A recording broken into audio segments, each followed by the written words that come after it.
ନମସ୍କାର, ମୁଁ ଅଭିମନ୍ୟୁ। ଆଜିର ମୋର କାହାଣୀ ସନ୍ଧ୍ୟାକାଳୀନର ଦୃଶ୍ୟ। ସନ୍ଧ୍ୟା ଯିଏ ଆଲୋକର ଊର୍ଜାକୁ ଶୀତଳତାରେ ପରିଣତ କରିଥାଏ।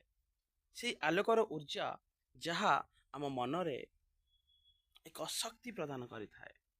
ସେହି ଶକ୍ତି ଯାହାଦ୍ୱାରା ଦୁନିଆ ପ୍ରଚଳିତ ହୋଇଥାଏ, ଯାହାଦ୍ୱାରା ବୃକ୍ଷଟିଏ ଖାଦ୍ୟ ପ୍ରସ୍ତୁତ କରିଥାଏ, ଯାହାଦ୍ୱାରା ମା ନିଜ ଛୁଆଟିକୁ ଉଷ୍ମତା ପ୍ରଦାନ କରିଥାଏ। ସେହି ଶକ୍ତିକୁ ନିଶ୍ଚେଜିତ କରିବା ପାଇଁ ଏବଂ ସେହି ଶକ୍ତିକୁ ପୁନର୍ଜୀବିତ କରିବା ପାଇଁ ଏହି ସନ୍ଧ୍ୟା ମାଡ଼ି ଆସିଥାଏ। ଭାବିନିଅ ସନ୍ଧ୍ୟା କାହିଁକି ସନ୍ଧ୍ୟା ଆଜି ଏଡ଼େ ବଡ଼ ଶକ୍ତିକୁ ନିସ୍ତେଜ କରିଦେଲା। ଯଦି ସନ୍ଧ୍ୟା ନଥାନ୍ତା ତାହେଲେ ଉତ୍ତାପର ମୂଲ୍ୟ ବି କିଛି ନଥାନ୍ତା।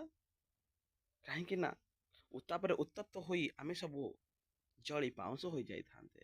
ହେଲେ ଏହି ସନ୍ଧ୍ୟା ଆମକୁ ଜୀବିତ ରଖିଲା। ସେଥିପାଇଁ ସନ୍ଧ୍ୟାକାଳୀନ ସନ୍ଧ୍ୟାକୁ ଆଜି ଆମେ ଧନ୍ୟବାଦ ଦେଉଛେ। ତୁମେ ହିଁ ଜଗତର ସୃଷ୍ଟି, ତୁମେ ହିଁ ଜଗତର କର୍ତ୍ତା।